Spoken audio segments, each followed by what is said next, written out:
पर सीधा निशाना साध रहे। वापस अब अपने कार्यक्रम में आएंगे, हमारे साथ डॉक्टर राजीव सूद जी जो जुड़े हुए हैं। डॉक्टर साहब, वापस आपसे वही सवाल है कि जो बच्चों को लेकर ये आशंका पहले भी जताई जा रही थी और एक बार फिर नीति आयोग की रिपोर्ट में कहा गया है कि पहले सितंबर में ये जो पीक पर होगी जो कोरोना की लहर है, कितना संभलने की जरूरत है सर? नहीं, मैंने आपको जैसे बताया कि बच्चों के अंदर इम्यूनिटी लेवल कम है, उनमें इन्फेक्शन तो वैसे चांसेस कम होते हैं कोरोना का होने में, पर क्योंकि इम्यूनिटी लेवल कम है उनको वैक्सीनेशन बिल्कुल नहीं किया गया। अभी जो जायडस की जो वैक्सीन आ रही है जो बच्चों को दी जा सकेगी, वो भी अभी उसको समय लग रहा है। तो इसलिए हमारे को एक और बात प्रॉब्लम की है कि प्राइमरी हेल्थ सेंटर्स में भारी कमी है बच्चों के डॉक्टर्स की, इक्विपमेंट की। तो इसलिए नीति आयोग ने एक सुझाव दिया है, एक वार्निंग दी है कि अगर ये वेव आती है जो कि अक्टूबर में आने के चांसेस हैं, तो ये बच्चों को बहुत ज्यादा अफेक्ट करेगी। जो एडल्ट्स हैं, जो कोमोर्बिडिटीज हैं, जिनको अभी तक वैक्सीन लग चुकी है, 65 ईयर से ऊपर के हैं, 45 साल के ऊपर के हैं और अब 18 साल से ऊपर वालों को लगी है, उनमें अगर कोरोना होता भी है तो वो थोड़ा हल्का होगा, उसमें इतनी मौतें होने की संभावना नहीं है। पर फिर भी बच्चों को ध्यान रखना बहुत जरूरी है। और दूसरी बात है कि जो ये हमारे देश में इम्यूनाइजेशन का जो टारगेट सेट किया गया है कि दिसंबर के एंड तक हम सबको इम्यूनाइज कर लेंगे हर्ड इम्यूनिटी के लिए। अभी एक डिस्टर्बिंग न्यूज ये आ रही है कि जो हर्ड इम्यूनिटी जो बोलते थे कि 60 से 70% अगर इम्यूनिटी हो जाए तो वो देश पॉपुलेशन सुरक्षित मानी जाएगी।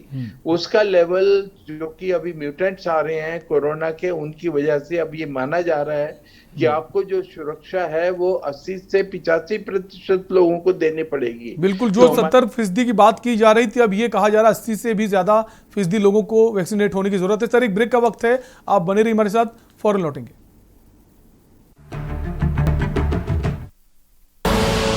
आप देख रहे हैं के न्यूज, खबरों का सारथी।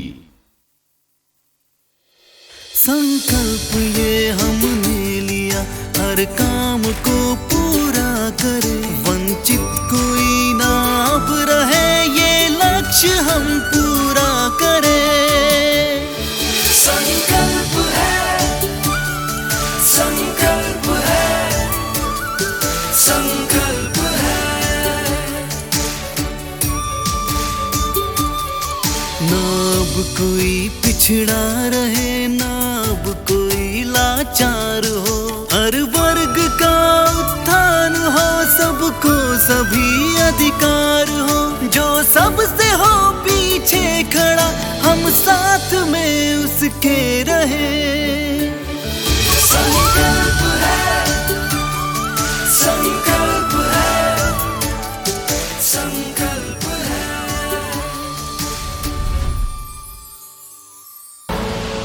आप देख रहे हैं के न्यूज, खबरों का सारथी।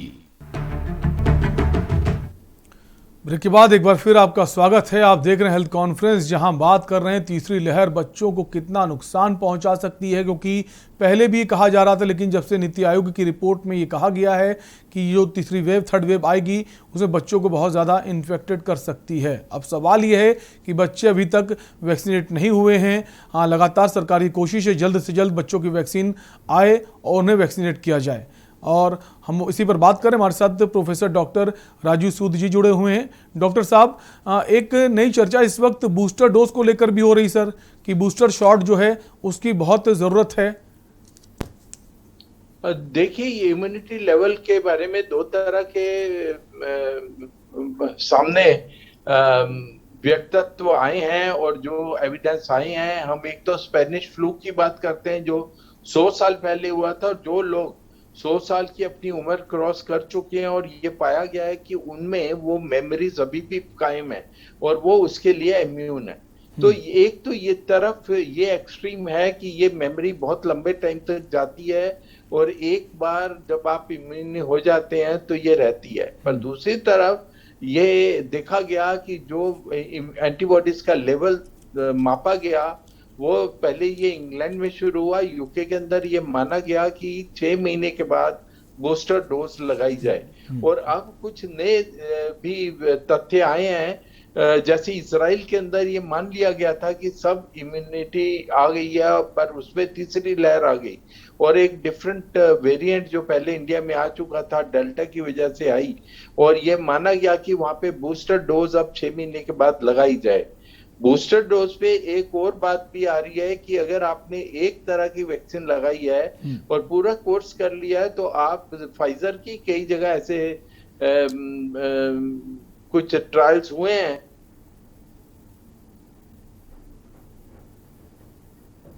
जी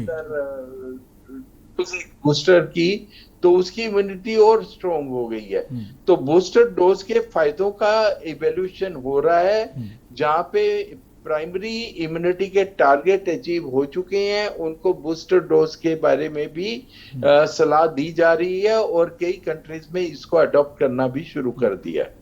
जी, साथ ही साथ एक सवाल ये भी सर है कि जो गैप है फर्स्ट डोज और सेकेंड डोज के बीच, वो गैप थोड़ा ज़्यादा है, जिसकी वजह से बहुत सारे मामले देखे जा रहे हैं कि फर्स्ट डोज के बाद भी लोग संक्रमित हो रहे हैं। सर, क्या उस गैप को कम करना चाहिए? देखिए, जो पहली वैक्सीन लगती है उसके बाद जो इम्यूनिटी लेवल है 15-20 दिन के बाद आना शुरू होता है, और जब दूसरी डोज भी लग जाती है तो उसके बाद ये लेवल जो है उसके 15 दिन के बाद पूरा जितना डिजायर्ड लेवल है वो पहुंच जाता है। पर ये देखा गया कुछ मामलों में कि जब ये सेकंड डोज डिले कर दी गई तो इम्यूनिटी के लेवल और भी ज्यादा अच्छे आ गए। इसलिए ये माना गया कि 3 महीने के लगभग सेकंड डोज में गैप दिया जा सकता है।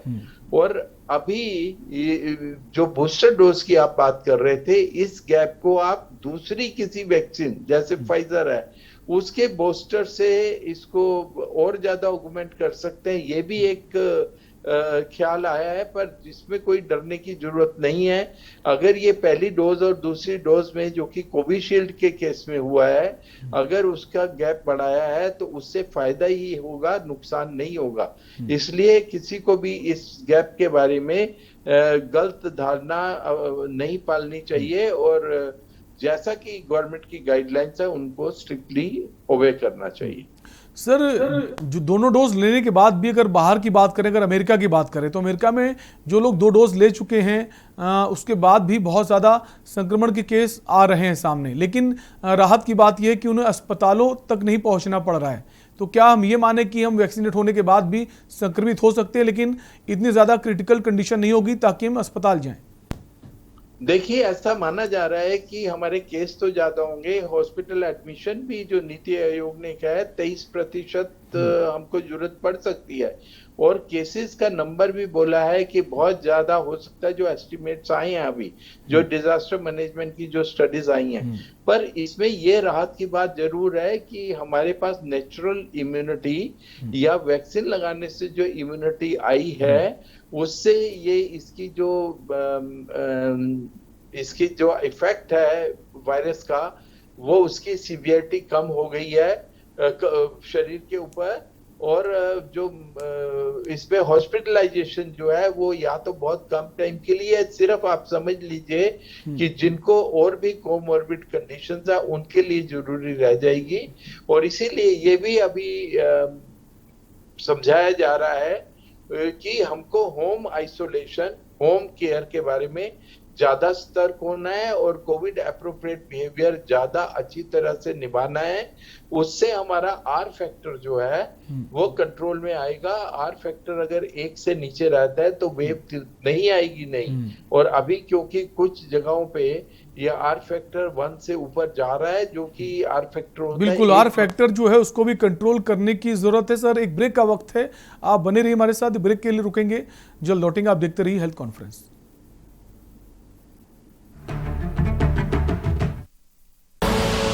आप देख रहे हैं के न्यूज, खबरों का सारथी। संकल्प ये हमने लिया, हर काम को पूरा करे, वंचित कोई ना अब रहे, ये लक्ष्य हम पूरा करें। संकल्प है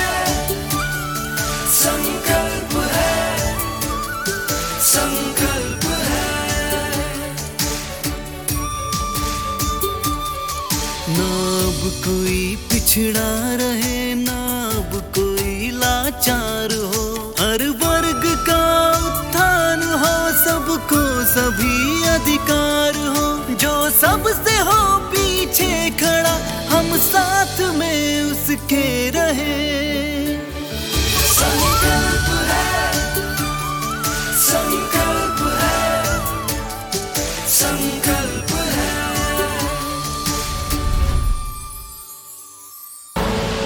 आप देख रहे हैं के न्यूज, खबरों का सारथी। ब्रेक के बाद एक बार फिर आपका स्वागत है। आप देख रहे हैं हेल्थ कॉन्फ्रेंस, जहां बात कर रहे हैं तीसरी लहर को लेकर एक बार फिर से चिंता सताने लगी है। जब से नीति आयोग की जो रिपोर्ट आई उसमें ये कहा गया है कि बहुत ज़्यादा बच्चे संक्रमित हो सकते हैं और 23% आंकड़े की बात की जा रही है कि 100 में 23 लोग जो हैं अस्पतालों में एडमिट कराए जा सकते हैं। इसी पर हम बात कर रहे हैं। हमारे साथ प्रोफेसर डॉक्टर राजीव सूद जी हैं। डॉक्टर साहब, एक बार फिर से आपके पास आऊँगा। सवाल सर ये है कि जैसा आपने कहा कि नीति आयोग की जो रिपोर्ट है उसने कहा है कि 23% लोग संक्रमित हो सकते हैं, 100 में 23 लोग अस्पतालों में एडमिट हो सकते हैं। अगर सर बात करें पिछले साल की रिपोर्ट की, नीति आयोग की जो रिपोर्ट थी सेकेंड वेव के पहले, उसने 20% कहा था, लेकिन ये आंकड़ा और ज़्यादा बढ़ गया था सर। तो क्या माने कि ये आंकड़ा और ज़्यादा बढ़ सकता है सर? देखिए, ये जितने भी आंकड़े हैं ये एक एस्टिमेट होते हैं जो कि एक मैथमेटिकल मॉडल के ऊपर बनाए जाते हैं, और ये भी बिल्कुल क्लियर है कि जितनी तेजी से ये वेव आती है उतनी तेजी से ही ये वेन डाउन हो जाती है, चली जाती है। और आपने देखा जो पहली वेव है वो धीरे धीरे बढ़ी और उसके बाद धीरे धीरे गई, पर सेकंड वेव एक बहुत तेजी से आई, और जितना नुकसान पूरी फर्स्ट वेव ने कई महीने में किया था उतना उस 2 महीने में हो गया। पर तीसरी वेव में एक राहत की जो खबर आ रही है वो ये है, हमारा सीरो प्रेवलेंस जो है वो 60% से ज्यादा है जो एंटीबॉडीज का है, और उससे क्या है कि हमारे डेल्टा वायरस जो है वो सेकेंड वेव का कारण था। डेल्टा प्लस, कापा, लैम्ब्रा, ये और जो वेरिएंट्स हैं जो कंसर्न के, ये अभी तक इंडिया में ज्यादा नहीं आए हैं। और अगर ये डेल्टा प्लस आ जाता ज्यादा नंबर में, और तो ये क्या करता है कि पहले वाले वेरिएंट को बिल्कुल रिप्लेस कर देता है, और हमारे लिए खतरा और मोर्टेलिटी और प्रोटेक्शन जो है वैक्सीन से वो सब कम हो जाती है। पर ऐसा अभी तक नहीं हुआ है जो पहले एक सोचा जा रहा था जब शुरुआत में डेल्टा प्लस के केस मिले थे कि हमको अगस्त तक तीसरी वेव का सामना करना पड़ेगा, पर क्योंकि ये नए वेरिएंट्स ज्यादा नहीं आए और इसलिए नंबर उनके ज्यादा नहीं बढ़े, इसलिए हम लोग इससे बच गए।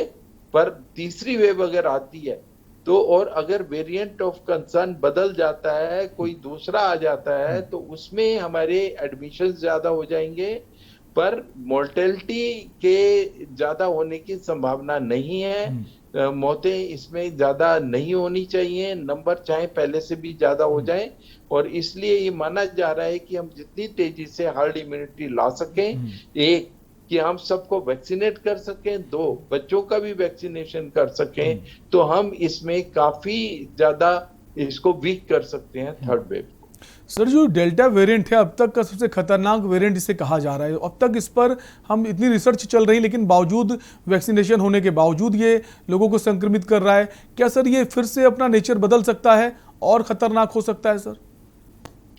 देखिए, जो वेरिएंट आते हैं ये, इसमें हमारे जो वायरस है कोरोना वायरस, इसमें 3 ऐसे जगहें हैं जो स्पाइक प्रोटीन है, और इसके न्यूक्लियस के अंदर का पार्ट है, कुछ प्रोटीन्स हैं जो इसमें इम्यूनिटी रेज करती हैं, और हमको ये म्यूटेशन जब इसमें हो जाती हैं तो प्रोटेक्शन कम तो हो ही जाता है। और ये जो डेल्टा वायरस है इसीलिए इसने बहुत घातक सिद्ध हुआ, पर डेल्टा प्लस जो है उसमें जो ब्राजीलियन वायरस है और साउथ अफ्रीकन वायरस में जो म्यूटेशन हुए हैं वो वाले म्यूटेशन इसमें इनकॉर्पोरेट हो रहे हैं। मतलब आप समझ लीजिए कि तीनों म्यूटेशन एक ही वायरस में आ रहे हैं, और इसको सुपर वायरस या बहुत घातक वायरस जो है ये बन गया है डेल्टा प्लस। और ये हमारे लिए एक अच्छी बात रही है कि अभी तक इसने पैर नहीं जमाए हैं भारत में, और ये कुछ केसेस इसके शुरुआत में आए हैं डेल्टा प्लस के, और वो ज्यादा नहीं फैले हैं। ये नेपाल से शुरू हुआ था और आना, और कुछ जगहों पे आके ये रुक गया है। अभी जो केरला और जो साउथ में या महाराष्ट्र में जो केसेस हैं वो अभी डेल्टा के हैं, डेल्टा प्लस के नहीं है। और ये वो उसी की एक्सटेंशन है सेकंड वेव की। और जैसे मैं ये कह रहा था आपको कि आर फैक्टर जो है वो ज्यादा हो रहा है, पहले से जो 0.9 था वो 1 हो रहा है, सेकंड वेव में 1.1 पे चला गया था। इसका मतलब होता है कि एक आदमी से दूसरे को कितनी इन्फेक्शन होने की संभावना है। और वो आर फैक्टर अगर ज्यादा क्रॉस करता है डेल्टा की वजह से तो वेव बहुत वीक होगी, उसके हानि बहुत कम होगी। पर अगर वेरिएंट आ जाता है, और आपने पूछा कि वेरिएंट आने की संभावना है, हर 1 या 2 महीने में एक वेरिएंट आ सकता है। उसको पहले वेरिएंट ऑफ इंटरेस्ट बोलते हैं, मतलब उसमें हमारा इंटरेस्ट क्रिएट होता है कि वो ज्यादा घातक है या पहले से वीक है। और अगर वो घातक लगता है तो उसको हम वेरिएंट ऑफ कंसर्न डिक्लेयर कर देते हैं। अब डेल्टा प्लस और जो आपका कापा और लैम्ब्रा है, लैम्ब्रा भी कई 30 कंट्रीज में पाया गया है, बहुत ज्यादा उसके नंबर ऑफ केसेस नहीं है। तो ये सारे वेरिएंट ऑफ कंसर्न तो आते रहेंगे बिल्कुल, जब तक हमको हर्ड इम्यूनिटी एक लेवल जो 70-80% बिल्कुल हर्ड इम्यूनिटी जो है बहुत ज़रूरी है। 80% तक लोगों का वैक्सीनेशन हो जाए ताकि हम सब सुरक्षित रह सकें। बहुत बहुत शुक्रिया सर, आप हमसे जुड़े इस चर्चा में। तो हेल्थ कॉन्फ्रेंस में बात कर रहे थे तीसरी लहर बच्चों पर कितना ज़्यादा असर डाल सकती है। हालांकि राहत की बात यह जो सीरो सर्वे हुआ है उसमें बच्चों की जो एंटीबॉडीज़ हैं वो 60% से ज़्यादा है। फिलहाल हेल्थ कॉन्फ्रेंस में इतना ही। देखते रहिए के न्यूज़ इंडिया। नमस्कार।